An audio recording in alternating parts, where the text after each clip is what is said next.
Hello and welcome. My name is Carol Carter. I'm the founder and CEO of Global Minded. We're about creating a capable, diverse talent pipeline to get more women, people of color, diversity, first gen to college students, any way you can define a diverse population into education, economic mobility, and leadership. We are honored to have this virtual session every single month led by Dr. Ryan Ross. And he's got some esteemed panelists today. We also want to encourage you to mark your calendars for June 7th through 9, which will be our live conference in Denver. And we'll have about 1,100 leaders. Last year we had 300 speakers, 72% of them were diverse. Several hundred first-gen to college students, seeing their role models, meeting them firsthand with each of you. So we look forward to that. Please mark your calendar for that.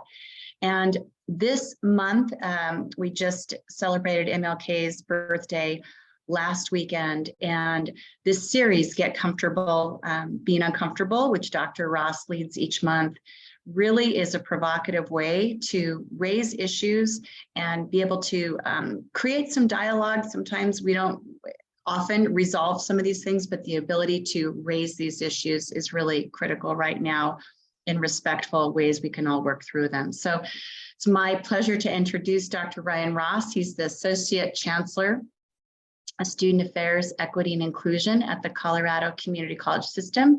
He's a national and global leader, and we're delighted to have him today and his incredible panelists. So Ryan and panelists, welcome. Thank you so much for being here. Thank you, Carol, and welcome again to everyone. Thank you so much for joining us again. Happy New Year.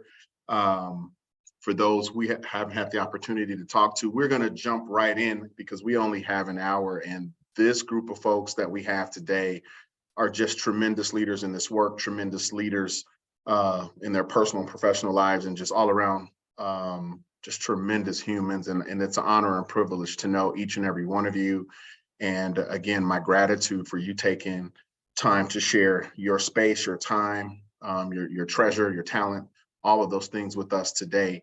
As you know, folks, this is about getting comfortable being uncomfortable. Like, we know that the narrative in these conversations is so important. The narrative is where the work starts, and being able to educate ignorance is where the work starts. I have a fundamental belief that 99.9% of us out there just have some ignorance and some bias in this, and those are things that can be educated.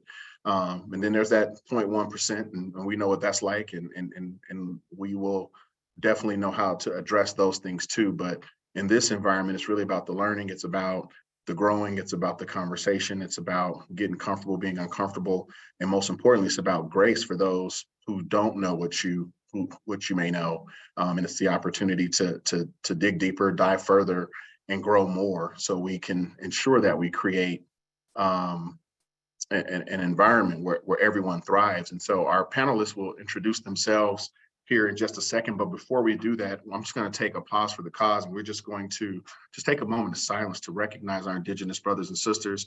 I know we're all in virtual places and sitting on different land, but we want to just pay respect to that ancestral lands that we sit on, and we also want to pay respect to the labor that's happened, that's allowed everything that we see to be built, that was provided by enslaved brothers and sisters, and or policies and practices that got free economic labor off of their back. So we just take a quick moment of silence.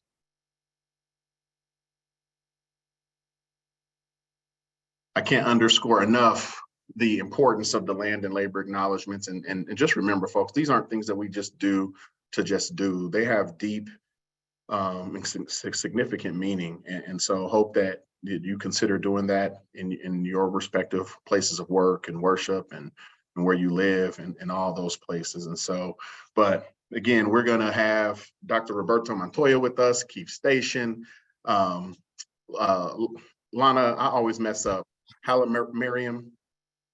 That's the best you've ever done. Yes. So thank you, but know that your identity and your name means everything to me, as well as your friendship. But I'm gonna get it right. I'm gonna get it together. Emily Shamsid-Deen, and my good friend, Dr. Reiland Rabaka. They're going to introduce themselves here in just a second. But again, get ready for a great conversation. And as our panelists, as you guys introduce yourselves, we're going to jump into the first question, which is really sharing your why. Why do you do this work? And what's your primary focus right now? What's keeping you busy on the day-to-day? And let's start with Dr. Rabaka.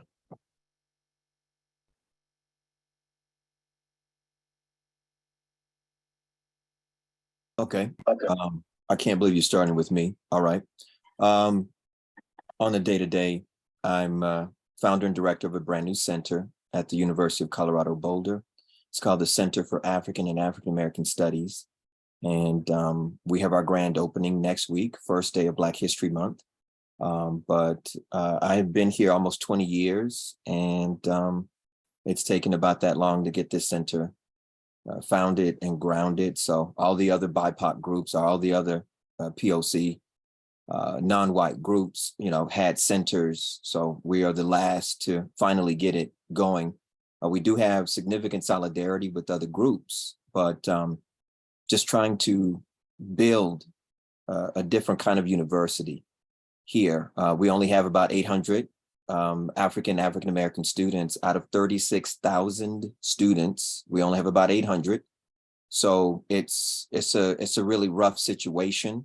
I believe that only Brigham Young University in Utah is wider than the University of Colorado Boulder. So I think I'll just drop it there.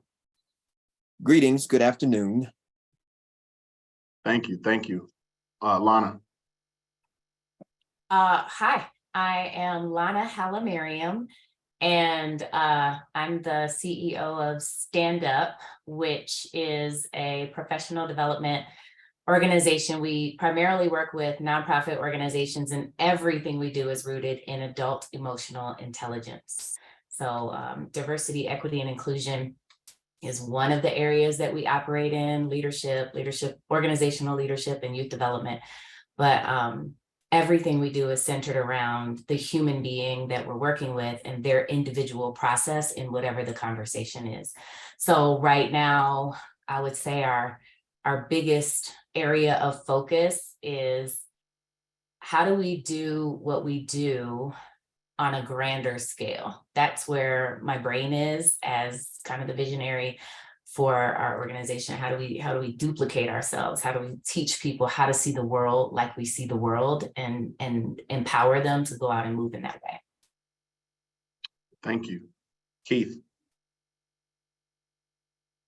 Ryan, you got me, excuse me, Dr. Ross, you got me in here with all these PhDs and academics and brilliant folk, and I had to step my game up here. Let me rework this. I appreciate the invitation, brother. Thank you very much. And hello to everyone that's watching. Coming to you from Omaha, Nebraska. My name is Keith Station. I work in the mayor's office for the city of Omaha. My title is Deputy Chief of Staff, and I essentially am the city's Chief Diversity Officer. My job is to advise the mayor on issues related to diversity, equity, and inclusion, and help to lead several committees internally within the city and externally in the community to help expand the culture of inclusion in this place. The city of Omaha, the municipal corporation, and the city of Omaha, the community. I'm one of those boomerangs who is from here, born and raised, went to University of Nebraska. I met Ryan in Lincoln. Went to grad school elsewhere, lived in Florida and Texas, and then came back. I've been back for about a dozen years now. And that sort of leads into my why. My why is because, I believe, to whom much is given. And so I've had a chance to lead and be a part of things and community, and I owe that back here in my hometown. That's not for everybody. Not saying everybody has to be where they are from, but that's the path that I am on now, and I'm loving it. I feel like I have the best job in this community because I essentially get to come to work every day and be Keith. The mayor has given me a really special and really awesome platform to do good in this community, to do good work, and to expand the culture of inclusion, to take stock of the culture that exists in our 3,500 person workforce, but also just in the community at large. And so it's an honor to do that. I have, in the last probably decade, I've really been listening to where my gifts, what they are, and how community is best served in that way.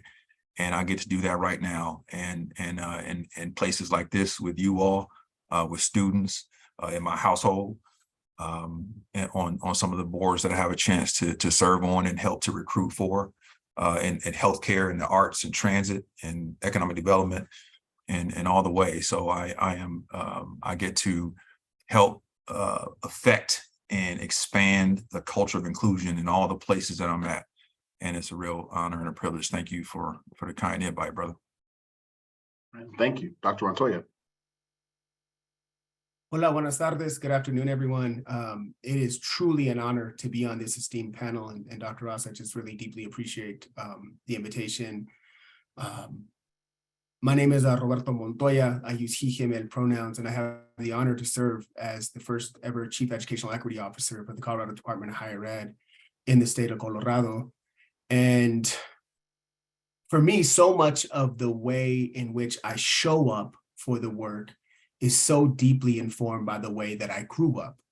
I was forged in the barrios of Albuquerque, New Mexico, grew up in project housing, nurtured and raised by pachucos and OGs, but also by academics. Because of divorce and war, I had a very dichotomous upbringing, growing up in poverty, yet having my father's side of the family being educated.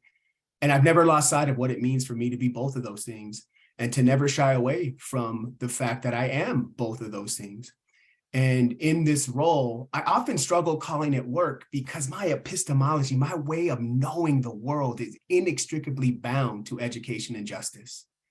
And serving in this role and ensuring that we acknowledge the centuries of inequity and oppression that have been instituted in this state, not by accident, and that as a state, as leaders, as elected officials, as institutions of higher ed, we must have the courage of our stated convictions in order to change outcomes for those who have been historically silenced, marginalized, racialized, and erased from these spaces. And every day I wake up, I sit in grace and gratitude for breath. But the moment my feet touch the ground, it's puro ganas. Let's go. Let's do this work, and let's undo the insidious policies, practices, procedures, and legislation that continue to erode at our humanity. Thank you. Emily. Thank you so much, and what an intro to follow. My name is Emily Shamsid-Deen. I use she, her pronouns. My consulting practice is ESD Consulting. My entire career has been spent in the nonprofit sector. Like a lot of folks, I started off wanting to work with community, and over time, really became aware of the larger systems that were at play, right? That were sort of getting in the way of folks being able to do and to live the lives that they wanted to do. And so my career has kind of been a journey of figuring out, how do I stay with and in community and still really focus on systems change work? So my consulting practice really focuses on mission-driven organizations to help them integrate diversity, equity, and inclusion into their organizational policies, practices, procedures, and outcomes. And I think my why, Dr. Montoya, as you were speaking, I was just, because so much of what I think about with my why is, and I'm born and raised in Denver. I also grew up in a household that was very much the two Americas. And I remember from a very young age, not understanding the whys and not really getting it, if you will, but feeling a real deep sense of a lack of fairness, right? That we all deserve happiness. We all deserve healthy food. We all deserve these things. And why do some people have them and others don't? And that really has been kind of the foundation of my journey personally and professionally, and super happy to be here with you all. Thanks. Thank you. Thank you. Yeah. So let's jump into this a little bit, right? When I think about the work we do, and I think about justice, and I think about equity, and I think about freedom, it's murky to me. It's a lot of static, right? And I think about some of the things we've been through as a country, right? Going back to 1866 and having the first Civil Rights Act, right? And then, moving forward to the 60s and 70s and figuring out in places like the Whitney Plantation in Louisiana, there were still people living enslaved in the 1970s, right? And then you back up a little bit, and in 1963, Dr. King had a dream, and then in 67, he said it was a nightmare. We've had our first Black president. We've had Black Lives Matter. We still have the prison industrial complex. We still got homelessness and affordable housing issues.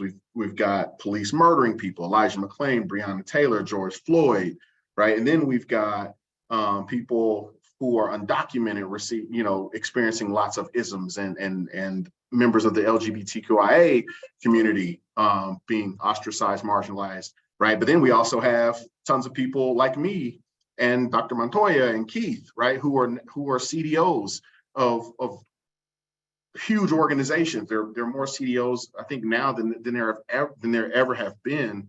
And so my question is, why is it 3 steps forward, 2 steps back? Why are we still chasing freedom and equity rather than actualizing it? And like, why can't we just get this thing right and create villages where people thrive, right? So that's a lot, right? And I just want to throw that out there. There's the grenade, and let's have at it. And you can just jump in, or I can pick on some folks. Looking at, I'm seeing brows raised. I'm like, ooh, this is about to be good. Well, I'll kick it off because I'm already off mute. So, right. I would say I don't think it's a what, because when you talk to people, people tend to know what we want, what would be better. I think the issue is in the how. And that's where a lot of the conflict comes up. Even for organizations who have the same what in mind, we tend to get caught up in the minutia around disagreements and differences on the how, such as, for example, priorities. You got to choose a priority. Well, what do you tackle first? Well, what do we want? I know in the Black community, there's let's desegregate, let's integrate, let's make it all better for everyone. Or we could just do it by ourselves. It's all, I think the conversation is truly in the how and not the what. And I think when we can all kind of come up with a how, then we'll start to see some forward movement, because we will all be spending our energy in the same direction. Dr. Ross, I so desperately want to hear from my panelists, but I want to talk about, if we can, really, because I love this how conversation, but part of my mind goes to the why. We continue to have 2 steps forward, 2 steps back. And as y'all can see, I have a picture of the great James Baldwin right here. And I'm Baldwinian. I don't even know if that's a word, but James Baldwin changed my life, and I'll continue to say that. But when I think of why we continue to have to feel very Sisyphean, very pushing that boulder up and down over and over again, feeling like we're constantly doing this work, Baldwin once wrote, he said that, quote, "We must understand that in any attempt to correct so many generations of bad faith and cruelty, when it's operating not only in the classroom, but in society, you will meet the most fantastic, the most brutal, the most determined resistance. There is no point in pretending that this won't happen," end quote.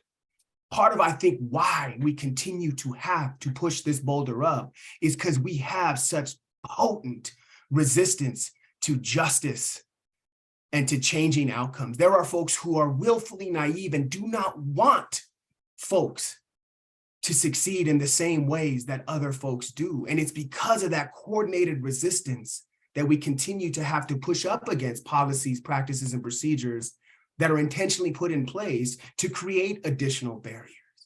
And I continue to parrot and continue to say that our solidarity must be as strong and our voices as coordinated as those who work so tirelessly to silence history and to continue to put us and move us to the margins. And so that for me is constantly the why, is because we see this resistance. And sometimes we see resistance from folks who we think are actually a part of the solution, and yet are sometimes resistant to us moving things along.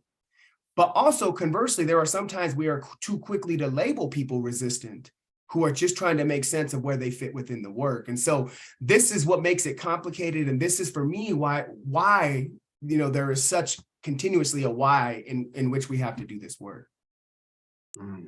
Dr. Rabaka, I seen your eyebrow go up, your finger go up. Brother, I want to tag you in. Well, for me, the why is an existential question. And I'm thinking about Black existentialism as articulated by someone like a Lewis Gordon. So the whole notion of why, I mean, that's something that our ancestors woke up every day during the enslavement, asking themselves, why go on? And I'm looking in these little boxes, and that's why they went on. For me, I don't think a guy from the projects is supposed to be at the University of Colorado, Boulder, practicing institutional transformation, calling out institutional bias, if not straight up institutional racism, institutional sexism, institutional heterosexism. But I don't think that people like me are supposed to come out here to the great state of Colorado and leave a legacy and shake it up. An institution that's been here since 1876. But the why of it is, well, it's the same reason Harriet Tubman kept going on. For me, that's the why. It's an ancestral why.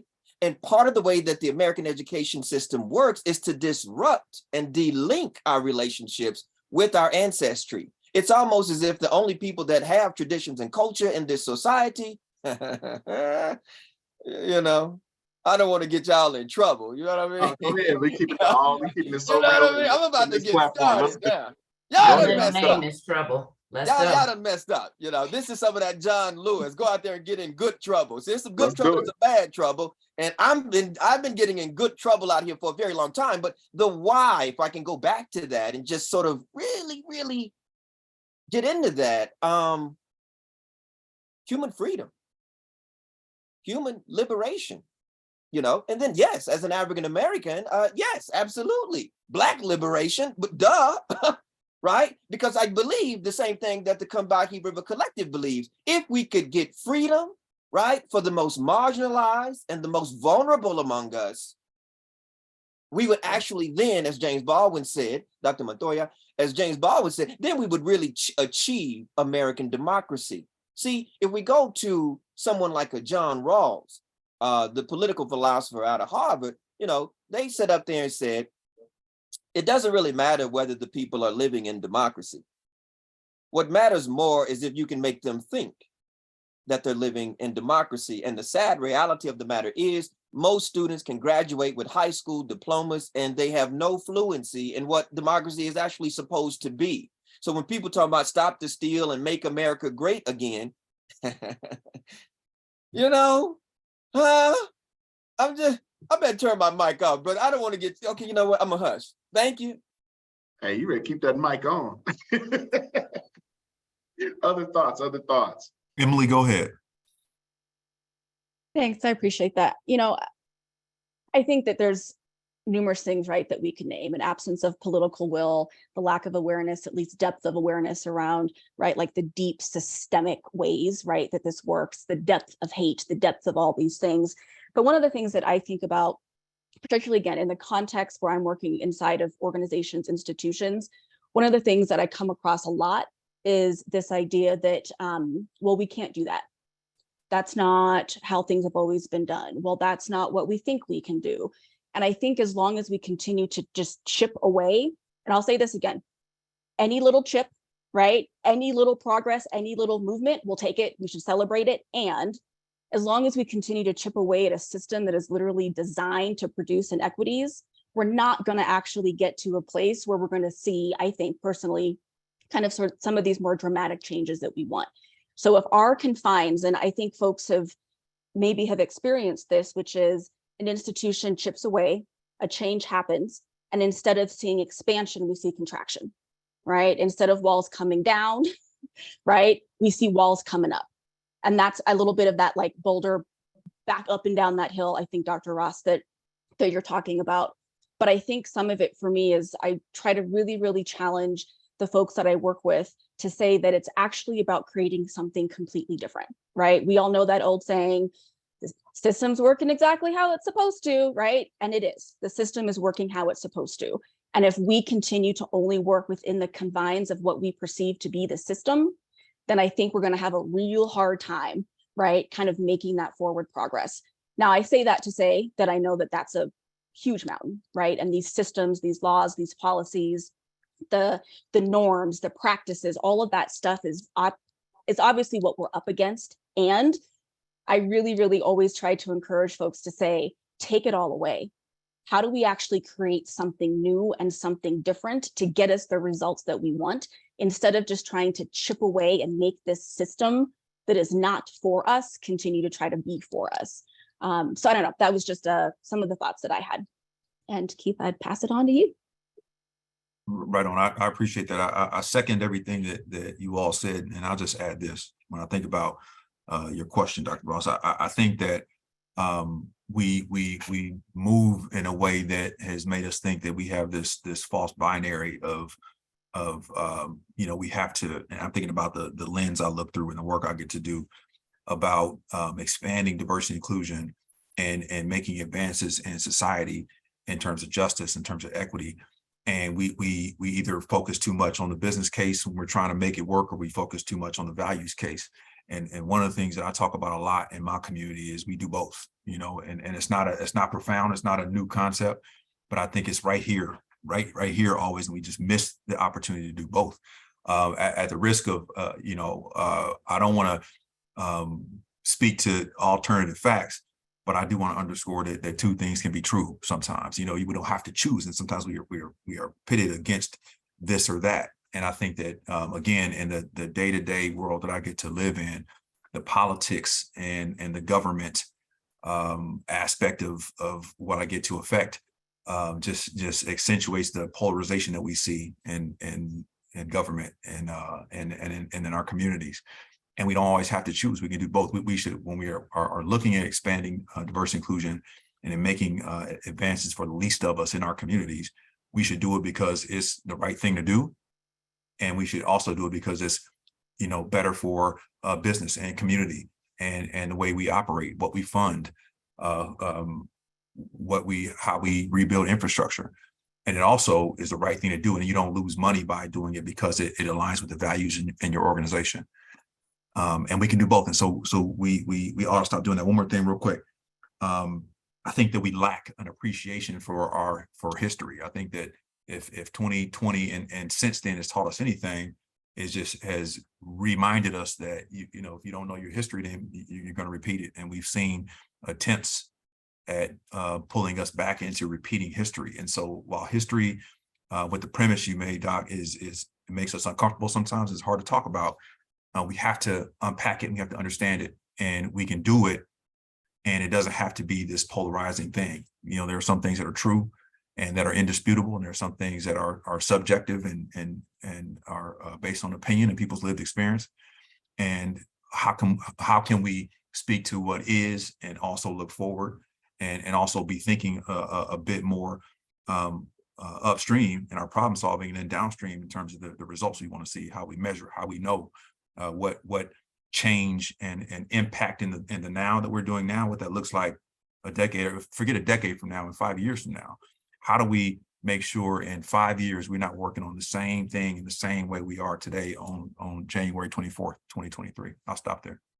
Yeah, that's a good point. I shared with my son on MLK Day that he's 13 and we went to multiple events and he got an opportunity to give remarks and do some other things. And I was just saying, man, son, I hope 30 years from now, I'm not coming to the same march with you, watching you and telling you how proud I am of you for giving you these speeches. I hope the family legacy isn't, passing down a generation to generation of folks who are talking about the same thing. Like, I pray what they're talking about is differently. And I think one of the other things, I'll just add to what you guys have shared, one of the things that bothers me when it comes to the complexity of this work is where the work is happening, right? It's happening all the time in education and nonprofit sectors, right? But we also know that nonprofit and education are sectors that are also not as sustainable as business, where the capitalism happens, right? And so we've got to shift this work to where it happens, where the problem started, right? It wasn't a nonprofit that labored from tobacco and sugarcane, right? It was business, it was people. And I think we have to remember that as we're doing the work and make sure that we don't silo our efforts in the sounding room and with the sounding board. But Keith, you brought up a good point with history, and I want to shift a little bit, and feel free to come back if you need to. But talking about history, right? We've been seeing civil rights work for a very long time, right? There's so many people we can pull from Frederick Douglass, Harriet Tubman, to Malcolm X, Martin Luther King, Whitney Young, right, and so many others. And we've seen that, and we've seen all the way up to the Civil Rights Act, Civil Rights Movement of the 60s. And now we've got where we are now. We've seen Black Lives Matter, and we've seen some of the different advocacy approaches. And I'm just curious, where have you guys seen strengths in the advocacy and challenges in the advocacy in the 60s, 70s, and before versus now? Like, what are the differences and what are the strengths and challenges, if that makes sense? Are we noticing anything different? Is it the same? Are we showing up differently as we do this work? What are your thoughts?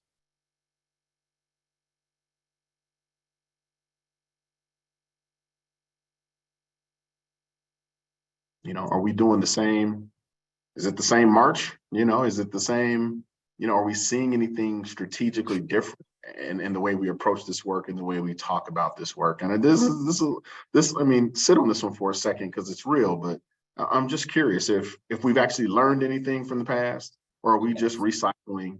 Yes, yes, absolutely. I think that we've learned some things from the past. I think that one of the conventional models is the charismatic, African-American male leader, where, most people don't realize that, one of the emphases of Black Lives Matter movement and the folks that establish it, Alicia Garza, Patrice Concolors, Opal Tometi, the emphasis on Black queer feminism, the emphasis on intersectionality. People are sitting around in the American Academy talking about intersectionality in very abstract terms, but when I go to these community meetings, when I rock these rallies, they don't, again, it's very real. So I think there's a level of abstraction, and in the academy, people are sitting around talking about connecting theory to praxis, but in the community, that's some profound sociological, political, psychological. I mean, it's real. It's on the ground. It's more bottom up. It's more subaltern. It's from the bottom up as opposed to the top down, where you have a lot of people in the academy that have this tendency to sit around studying what's happening and not really getting involved in it. And I would also say to you, Dr. Ross, there's a tendency also for people to wait until 5, 10, 15, 25 years after the movement. I mean, the civil rights movement was no favorite in America in the 60s. And right. Between 1954 and 1965, I mean, this was considered, they kept calling the people communist, right? They kept doing all this and all that. But I think that the foregrounding of Black feminists, Black queer identities, Black trans identities in BLM is significant. And again, the way I teach my civil rights movement seminar, it started with African American women anyway. The civil rights movement, actually, Claudette Colvin, Rosa Parks, right? So we're gonna keep it real and like really talk about her story, not just his story. Oh, I feel good. So it's really important, I think, though, to really acknowledge, though, that really things have happened. And what I don't want to happen, and I'm about to hush, Dr. Brown, what I don't want to happen, though, is people to sit around talking about Black popular movements, Black protest movements in the abstract. So the question becomes, especially for a lot of people, perhaps around the country, what do they really know about a new Negro movement or a Black women's club movement or the abolitionist movement or the Pan-African, even before we get to the civil rights movement, then of course the civil rights movement, the Black power movement, the Black women's liberation movement. I hope y'all just heard me, right? Well, even the hip hop movement, y'all know that's what's up, right? So there's a lot of different movements that have happened, but most people aren't getting a lot of knowledge, like deep knowledge, beyond God bless you, beyond surface sort of understand. So I think there's a very sort of superficial relationship that most people actually have, even with something as iconic and electrifying as the civil rights movement. So just got a text message. It's interesting. So as you guys are talking, we're thinking about this question, what do you think about fear? And what would you tell folks who are in leadership roles, who should be doing this work, wanting to do the work, but are afraid to do the work, either because of the political ramifications, the proximity of where they're located. And Dr. Rabaka, I'd love you to speak to this, being in Boulder, brother. But what advice do you have when you're afraid to do the work because of, it's just scary right now, and Yeah, you're scared? hey, listen, I wanna come like my name is Audrey Lorde, James Baldwin, and I think both of those incredible icons have the ability to grapple with vulnerability and radical honesty. And I would be straight up lying, which again I'm not going to do, because I profess to tell the truth. And anybody run around saying that they're human scientists, science is supposed to be about revealing the truth. And I like it so much, Brother Keith, when you talk about how, is there such thing as absolute truth? What might be true in Texas may not be true in Tanzania. The reality of the matter is that when the governor of Florida, Ron DeSantis, banned African American studies, this course last week, my center did receive more hate-filled phone calls and mean-spirited emails. And, so before the center can even get open, people are threatening to do I cleared it out, all my staff, all the students and everything, because again, but to act like I wasn't concerned would be insane, to be perfectly honest with you. So I do think that grappling with that fear is important, but I also want to say that the ancestors also bequeathed to us, we inherited a tradition that combats Negrophobia. Right, as Spanish said, right? This fear of blackness, this fear of, Black people, and so on and so forth. And so I do think that what happens, though, when we sort of grapple with Sankofa as a concept, not just say it, but to actually sort of understand this whole notion, if you don't know your past, you'll never know your future, right? So we have to sort of grapple with that. But Dr. Ross, we need to be honest now. What if that's one of the very things that sometimes even people in governmental positions, Brother Keith, are actually attacking and blocking the people from learning the truth? I mean, there's this kind of incongruence that is going on sometimes where the children, the youth, if we want to just focus on K through 12, the youth are depending on us, right? Everybody on here, not just the panelists, but everybody that's participating in this special moment that we're having right now, they are depending on us to tell them the truth, to sort of like let them know, here are some mistakes that have happened throughout American history. Here's some of the accomplishments. Here's some of the things we can build on. So here's some of the things we need to leave behind. But if we're not even able to do that, or if everything degenerates into a bunch of nasty name calling, and I don't know, it just seems like we've been going back and forth for years now. And I think all of us are experiencing this kind of emotional exhaustion.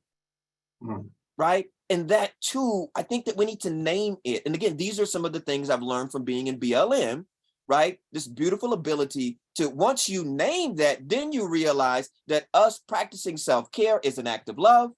It is a political act. If you go back to the slogan of the women's liberation movement, when they said the personal is political, I'm just trying to, for us, the psychological, because we know that a lot of these folks that are getting taken down in terms of BLM, they're actually having mental health crises. So instead of calling the popo, they should have called a social worker. I don't know if y'all can hear me. Maybe my mic ain't on, Dr. I'm gonna check it real quick. Hold on, baby. Wait. Okay, I'm a hush. Y'all turn. Let's get it going.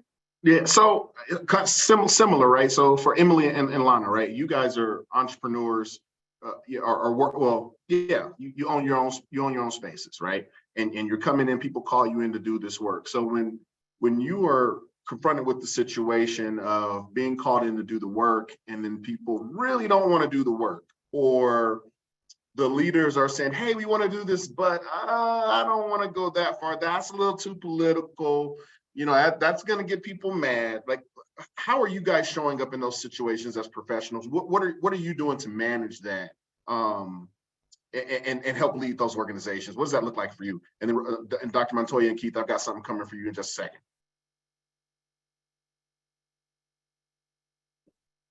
Sure. I mean, I think that to some degree, almost every organization that I've worked with who have said, hey, please come in, help us do this work. There's always still some degree of like, but wait a minute, you mean I gotta, so I think and I think that like the fear conversation also for me is a part of this, which is really beginning to understand and be able to break down and get clarity about what it is that people are actually concerned about. So if someone talks about fear, what does that actually mean?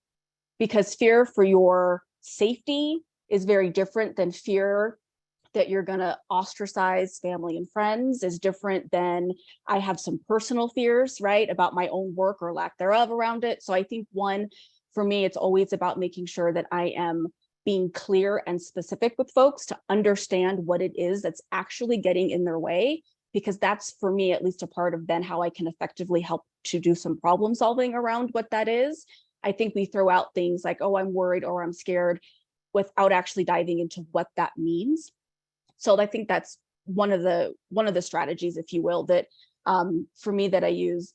But I think there's also something that is a little bit sort of bigger, if you will, when thinking about, I think, just leadership in general, and that this work actually takes some different types of leadership skills that not everybody has, and that not everybody's actually willing to get, right, to develop.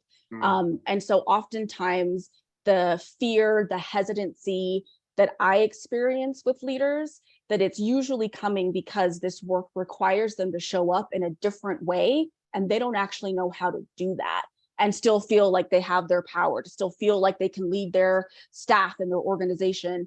And I think I forget who it was, and I'm sorry, but someone mentioned this idea of vulnerability, right? Which is like the new hot word on the street. And I think even the conversation around vulnerability gets a little bit twisted, right? About what that actually means and how that requires people to show up. So I don't want to ramble too much, but those for me are a couple of key pieces, is really looking at clarity, right? To identify really what's happening, what's going on, what are those sort of tender or trigger points that are existing, how might we problem solve those, but then also really thinking about what about some of those fears or those hesitancies is actually directly related to the lack of skill or knowledge that somebody might have, right? Those gaps, and how then can we help to fill them, so people have a different degree of confidence in what it means to be able to lead the work inside of their organizations. I will stop there. Yeah, you speak in my language, because like I said, everything I do is rooted in adult emotional intelligence. And if I'm there on a leadership workshop, I'm talking about equity and I'm talking about inclusion. Even though you didn't hire me to do that, that is a part of the conversation, because it is everywhere, it is ever present. And I need you to understand that it's not a thing that you do. It's not this separate thing over here. So I think that's one thing that we can do, is just bringing it into every space and normalizing those conversations.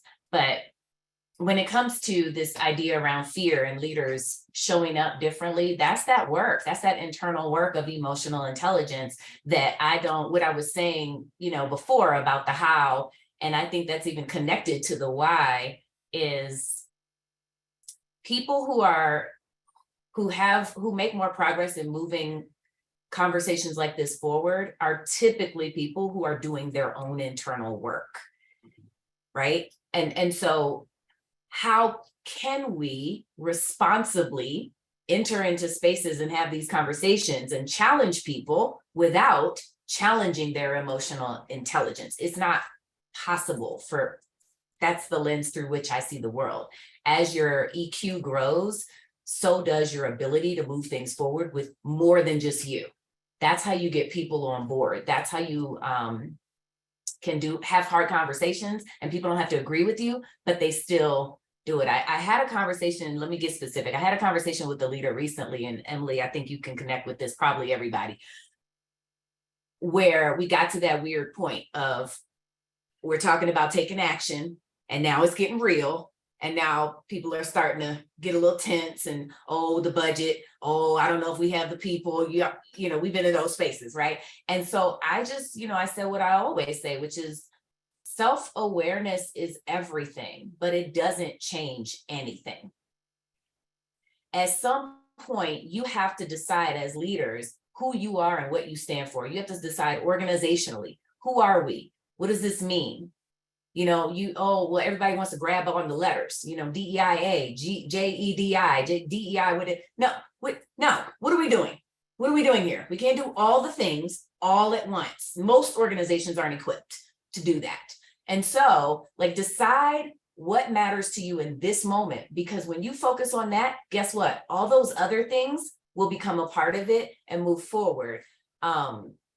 I think that people are scared of defining themselves in this work, of declaring who they are, what they want, and what that means. And honestly, leaders just need to understand, you need to take a stand. You need to be something, decide what that something is. And then whatever happens, happens. Yes, you're going to lose people. Yes, you're going to have some complaints. Yes, it's going to feel uncomfortable. Yes, people are going to have some hard times because it's change. People have a hard time with any change, not just this one.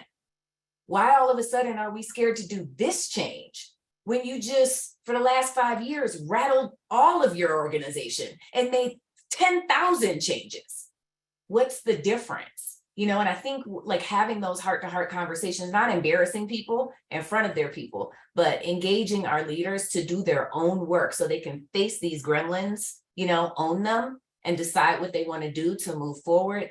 That is the magic of this work. And then I'm gonna say one more thing, then I'll shut up too. Which is, we had a conversation much earlier about like systems and structures, right? And people resistance to all the things that we're doing. When I go into organizations, I often find too, that when I'm working with kind of mid-level, ground level, you know, folks, they tend to point to the organization. That's where the problem is, right? And then what happens when we come to the boards and the C-levels, they point down there. Well, this is the problem. This is not doing right down here. What the issue is that we're having an organization conversation, but organizations are made up of individual humans. And when we challenge the humans individually, it changes the organization. And I think if we were to look at the systems and structures similarly, right, they're giant, so it's different.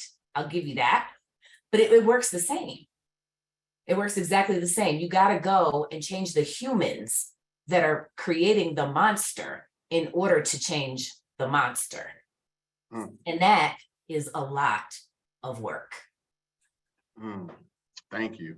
You know, Dr. Montoya and Keith, I want to come to you briefly, right? Because we do similar work and being the leaders of this work in our organizations. And when I look at the profiles of our departments, they're also very similar in that it's kind of just us. Maybe there's one other person, if you're lucky, right? Or maybe an assistant, but it's just us, and it gets lonely. And so for the people out there who are in these roles, doing this work, you happen to be in environments where they actually want you to do the work, you've been given the space to do it. It's still lonely, it's still hard. There's still a lot of things that you have to face alone.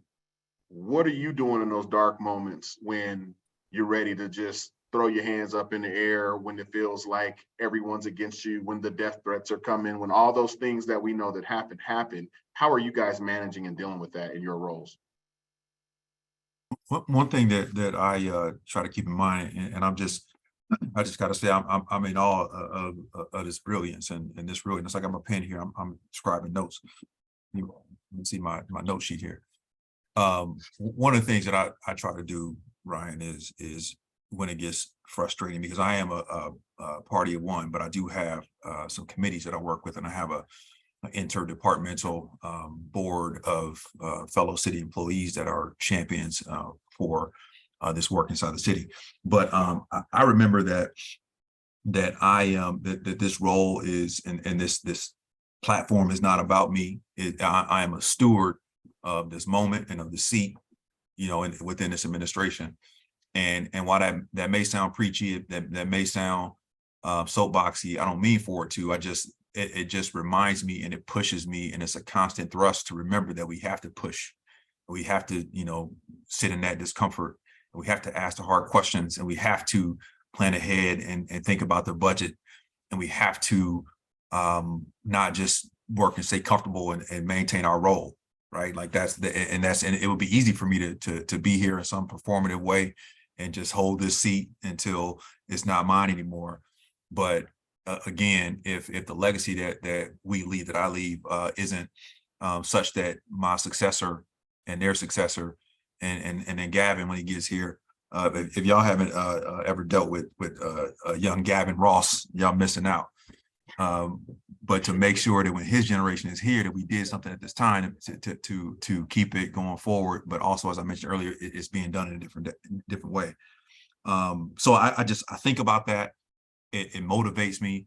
It puts me in touch with our ancestors who did that. Dr. Rabaka got into that earlier, and we owe too many people. We standing high on shoulders, on top of shoulders, and so I don't get to sit back and get comfortable and get fat and feel like my role is to just be here and say we're here.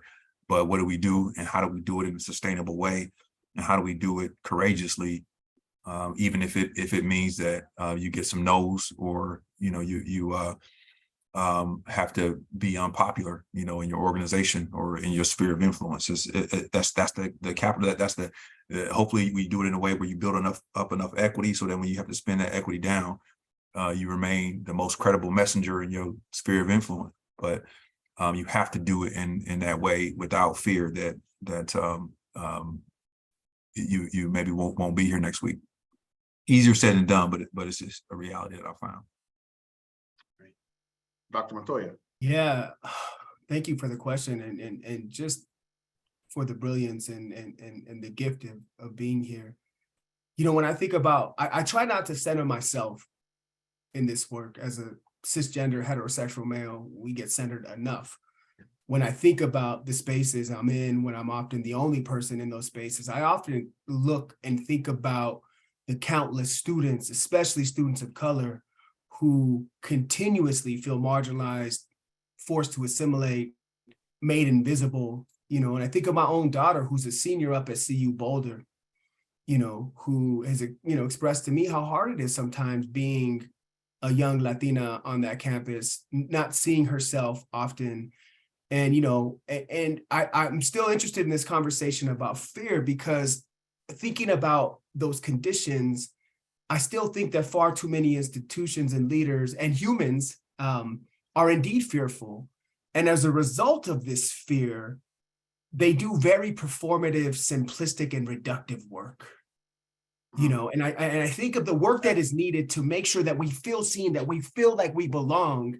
I say this a lot, that work must be less formulaic and more mosaic. But far too many people, institutions are wanting to be formulaic, and it's not that simple. We can't wish in equity, justice, and outcomes that are just. We have to work them in. And I'm so glad that my dear familia, Dr. Rabaka, brought up the Florida example around, what the heinous acts that are happening around African-American and Black history.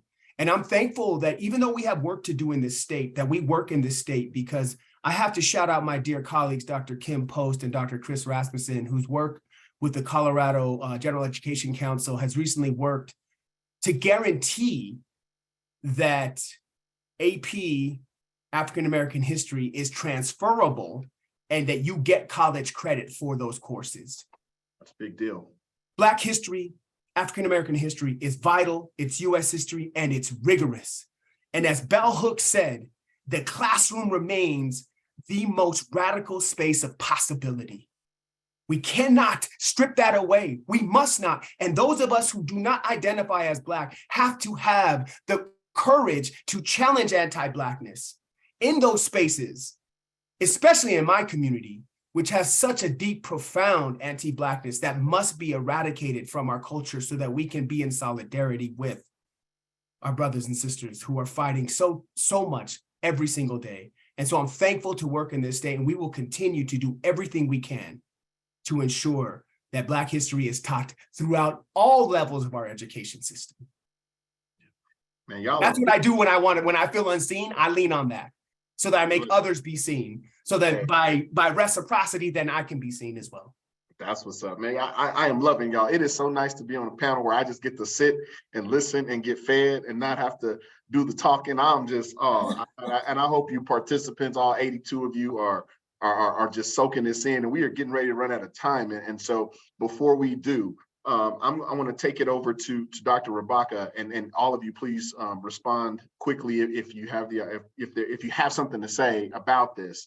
But one of the things that I believe with every fiber of my being is that when it comes to moving this work forward, one of the best ways to do that is with the village, right? I believe that you have to have, the finger, no, the fist, yes, right? You got to have a village. And Dr. Rabaka, you talked the other night about the beloved community, and you did so eloquently. So I want to bring that up here to say, what is the beloved community, and how do we begin to create these communities so that people like us have the villages that we need, and we have the villages to do the work, right? I'm gonna stop there and just give it to you because we don't have a whole lot of time. Here, you done messed up now. Listen, so I'm gonna really lay into this at our grand opening. First day of Black History Month, February the 1st, 2023, Center for African and African American Studies. But in brief, the beloved community is a concept that I'm borrowing from Martin Luther King Jr. And I want to be very clear. I'm a hip hopper. Everybody on here knows I'm a musician, I'm a poet, I'm a performing artist. So I'm remixing Martin Luther King Jr.'s concept of the beloved community. This is very important for me to emphasize one of my idols, but the very fact that I inherited something, even though I was raised in the projects, my inheritance isn't tangible thing. And I really need to say this to African Americans, right? So we can stop all of that. Again, we just have a different kind of inheritance, right? It's culture, right? Something different. Everybody else do, but this is something really special, the beloved community. When King talked about the beloved community, he's emphasizing a critique of racism, poverty, and militarism. My concept of the beloved community is predicated, Dr. Ross, on insurgent intersectionality and radical inclusivity. What do I mean by that? I mean that I seek to create, with this new center in real time, in the real world, a sacred and safe place where all are welcomed, respected, and protected. See, everybody is included and no one is excluded, Dr. Montoya. So I'm in solidarity. I don't even need to, y'all better stop me. So this is really important, though, to emphasize this point right here. But let me be more specific. The intersectionality part means that in the beloved community, Dr. Ross, we want to acknowledge and honor the lives and the struggles and leadership of the most marginalized among us. That includes, but it's not limited to, but it includes up front. I want to foreground women, queer, trans people, gender nonconforming folk, formerly and currently incarcerated people, working class people, poor people, disabled people, people with different abilities, undocumented people, and immigrants. See, in the beloved community of the 21st century, we must be intentional about amplifying the particular experiences of racial state violence, gendered state violence, sexual state violence, right? This is really important. And the beloved community, what makes it a beloved community of the 21st century is that we are as critical.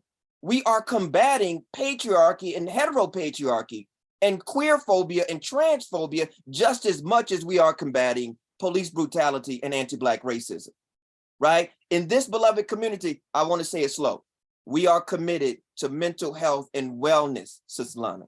Mental health and wellness, to immigrants' rights, to the abolition of the prison industrial complex, and to the abolition even of the military industrial complex. The real beloved community, the remixed beloved community, right, of the 21st century, we're talking about, watch this, Dr. Montoya, we're talking about equal access to education and health care, to food justice, to animal rights, to the preservation of plant life, and to open and honest conversation about climate change and environmental racism, and especially the way it impacts the poorest and most vulnerable among us. We know that there can be no liberation for any of us if there's no liberation for working class and underclass people, for people who are immigrants and undocumented, for women folk, for people of different faiths. On the money in America, say, "In God we trust."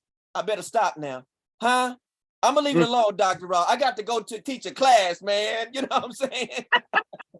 Well, you know, we're gonna call that the metaphorical mic drop. And I want to thank our panelists for being here with us today. For those of you who are on, I hope that you have something to think about. I hope there's something that you want to follow up with. I hope that you are comfortable and uncomfortable. And as always, man, we appreciate you taking time out of your day to come invest in yourself in these areas. To our panelists, again, my esteemed colleagues, thank you so much for what you do, for the roles you have and the gaps you stand in. As you all know, if I can ever do anything for you, all you got to do is call.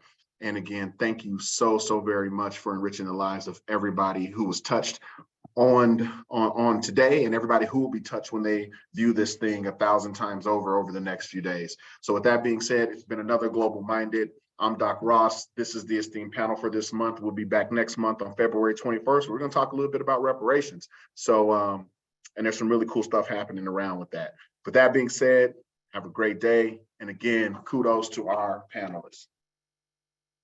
Thank you so much. Thanks, Thank Doc you. Ross. Thank you for having me. Absolutely.